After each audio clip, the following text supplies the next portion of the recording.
Woolery, Teak Nation, baby. 7 years ago, our fathers brought forth on this continent a new nation conceived in liberty and dedicated to the proposition that all men are created equal.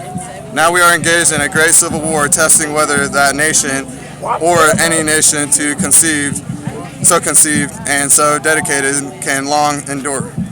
We are met on a great battlefield of that war. We have come to dedicate a portion of that field as a final resting place for those who here gave their lives that nation might live. It is altogether fitting and proper that we should do this.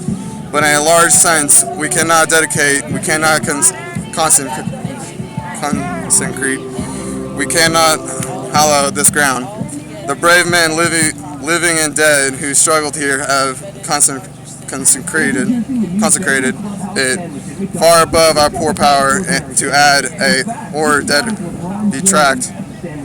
The world will little note nor long remember what we say here, but if it can never forget what they did here. It is for us the living rather to be dedicated here to the unfinished work which they who fought here have thus far so noble advanced.